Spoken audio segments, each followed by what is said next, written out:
Hello my dear बच्चा party, मैं हूं राकेश कुमार वर्मा और आप देख रहे हैं अपना प्यारा यूट्यूब चैनल बच्चा पार्टी बेसिक। और आज आपका जो टॉपिक है मेरे प्यारे बच्चों, वो है आपका नवोदय का टॉपिक है बच्चों। नवोदय के टॉपिक में आप जानते हैं कि आपका जो मानसिक तर्क परीक्षा होती है, इसको हम कहते हैं रीजनिंग का पेपर। जो रीजनिंग के प्रश्न आते हैं वो बच्चों आते हैं 40 नंबर के। कितने का आते हैं? 40 नंबर के आते हैं। और टोटल जो परीक्षा होती है नवोदय वाली, आपको बताया जा चुका है, ये 80 नंबर की होती है। कितने नंबर की होती है? 80 नंबर की होती है, जिसमें 40 नंबर रीजनिंग हो गए। अब बचा कितना? 40। ठीक है, जो 40 नंबर बच रहा है, इसमें 20 क्वेश्चन आपके आते हैं गणितीय दक्षता के, यानी कि गणित के आते हैं, और फिर 20 क्वेश्चन आते हैं हिंदी के। आपको गणित भी पढ़ाया जा रहा है, आपको रीजनिंग भी पढ़ाई जा रही है। तो आइए आज सीखते हैं जो ये 20 क्वेश्चन हिंदी के आते हैं वो कैसे आते हैं और उनको हम कैसे हल करेंगे, कैसे उनका आंसर हम निकालेंगे। ठीक है, ये 20 क्वेश्चन आते हैं बच्चों। ये क्वेश्चन कैसे आते हैं तो आइए, तो मेरे प्यारे बच्चों आपके स्पष्ट दिख रहा है ना, देखो इसको।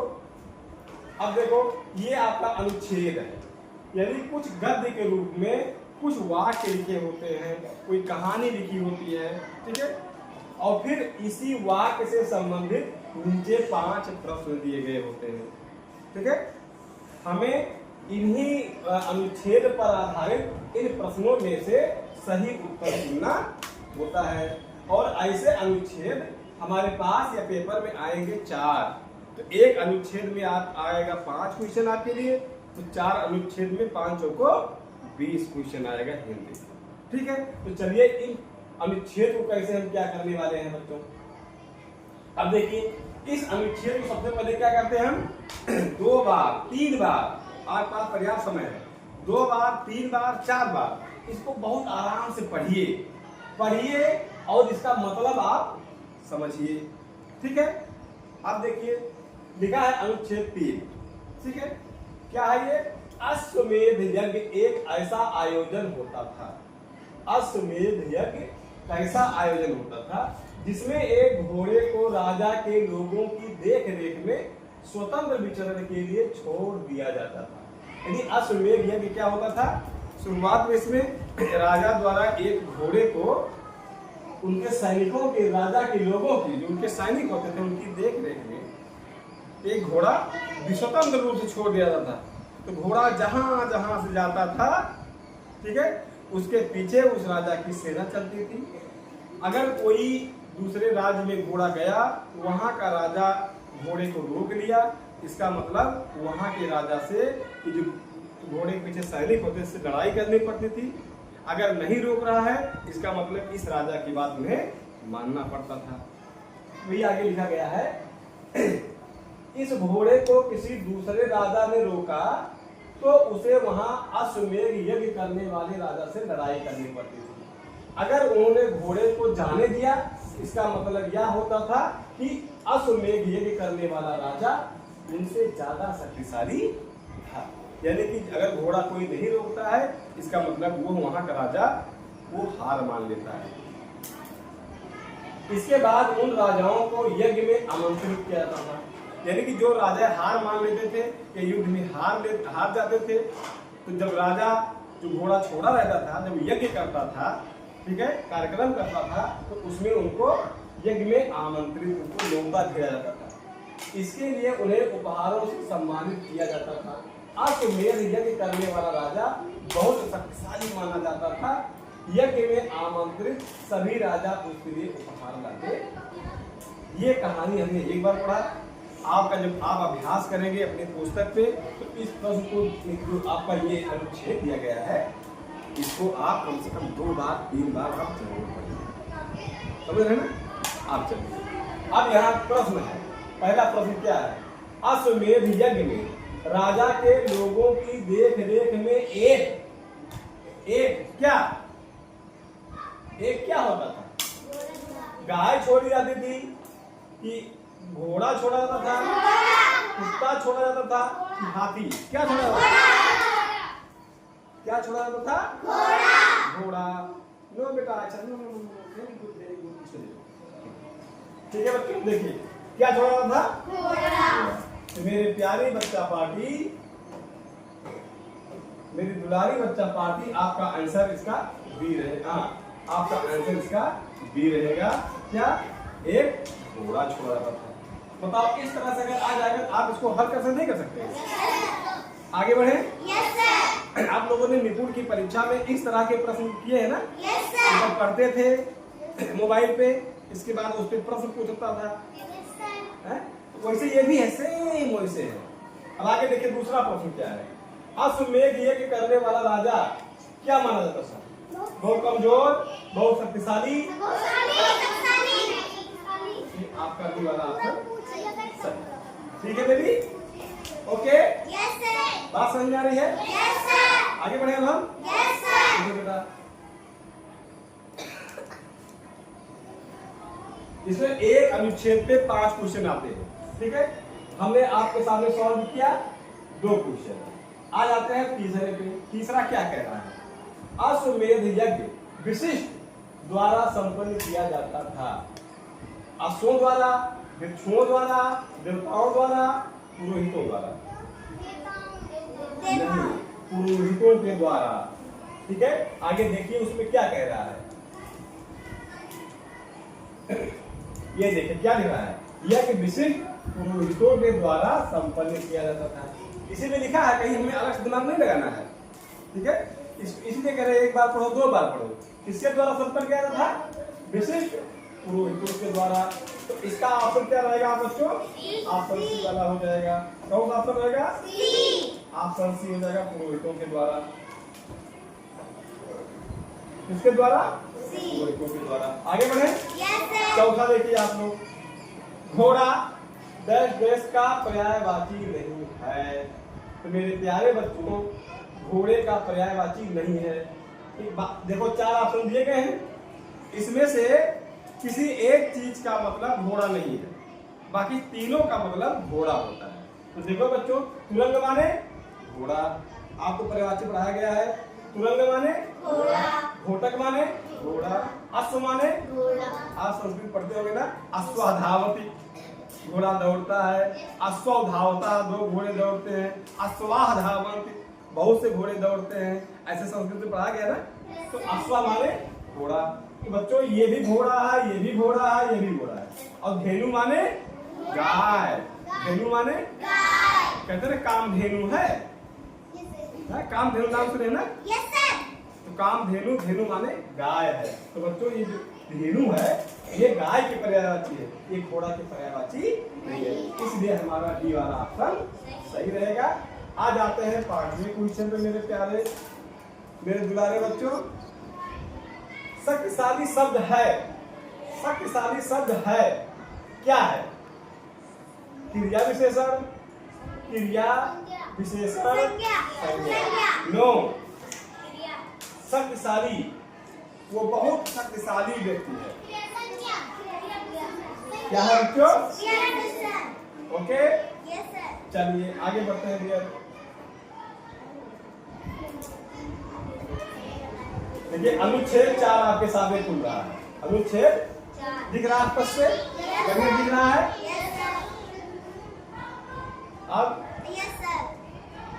देखिए बच्चों, अनुच्छेद मुझे ध्यान से पढ़ना है। वातावरण एवं वायुमंडल का दूषित होना प्रदूषण कहलाता है। वातावरण का, हम जहाँ हैं इसके चारों तरफ का, और वायुमंडल माने जो हमारे चारों तरफ हवाओं का ये घेरा है, ठीक है। दूषित होना, यदि इसमें गंदगी हो जाएगी तो इसी को कहते हैं प्रदूषण, ठीक है। प्रदूषण की समस्या संपूर्ण विश्व में बड़ी ही तीव्रता से अपना प्रभाव जमा रही है। आज समस्त मानव जाति इस समस्या से आतंकित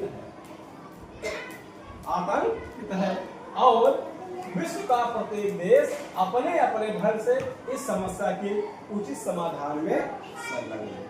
असल में ये प्रदूषण समस्या केवल भारत की है, ये है विश्व के सभी देशों में कमोबेश इसकी समस्या पाई जा रही है। प्रदूषण एक ऐसी विकट समस्या है जिसका समुचित समाधान नहीं हो पा रहा है।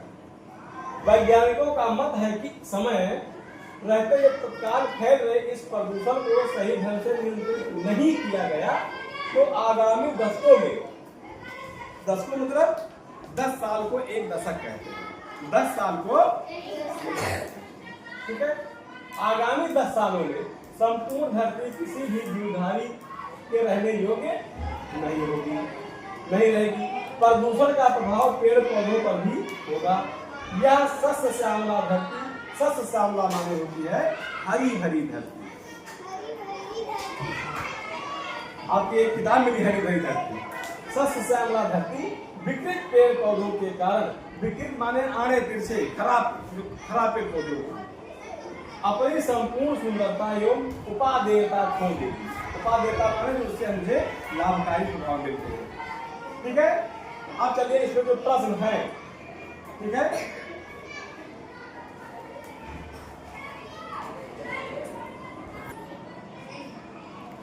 ठीक है बच्चों, देखिए आपका जो पहला प्रश्न यहाँ पे है, क्या है पहला प्रश्न देखते हैं। मानव जाति को आज भयभीत कर रही है, भयभीत तो क्या कर रही है, क्या भयभीत कर रही है, कौन सी समस्या?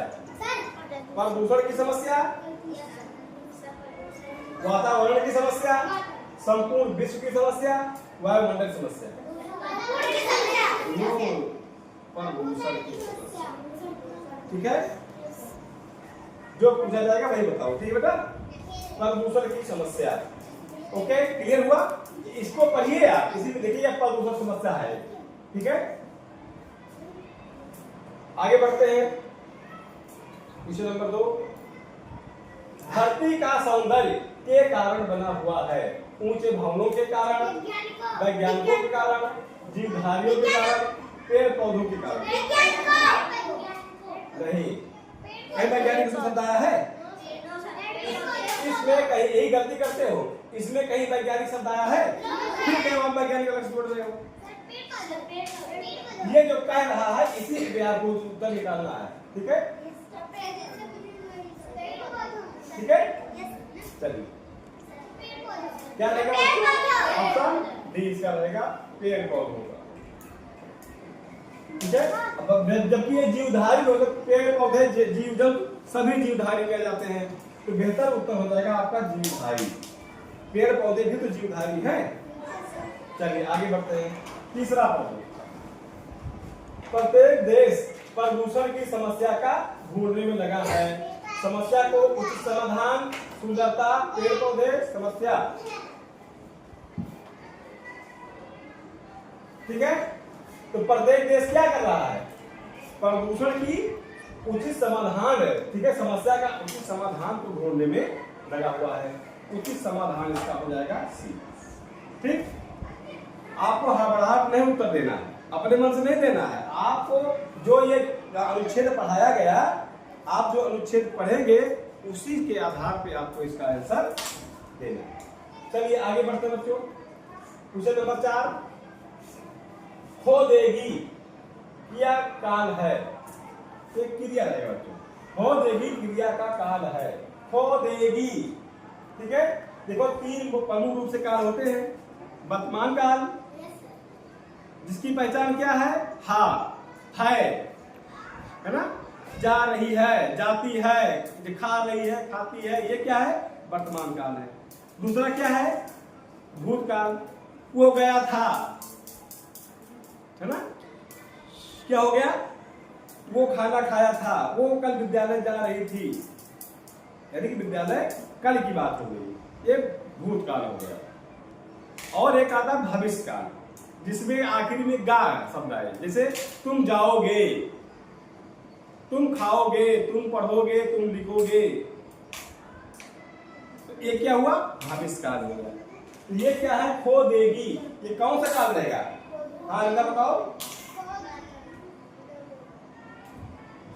ये रहेगा बच्चों खो देगी क्रिया का कौन सा काल है? भूतकाल है, भविष्य काल है, वर्तमान काल है, अनिश्चित काल है? नो, ये है भविष्य काल। ये क्या है? चलिए क्वेश्चन नंबर 5 पे आ जाते हैं बच्चों। उपादेयता खोना का पर्यायवाची है। उपयोगिता खोना, उपाय बताना, हानि होना, लाभ होना, इसका मतलब होता है उपयोगिता खोना।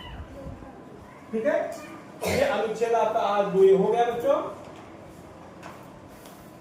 अब अगला आपका अनुच्छेद 5 है। ठीक है, अब इसको हम आपको अगले दिन बताएंगे बच्चों। ये 2 अनुच्छेद आपके समझ में आया कि नहीं आया बढ़िया?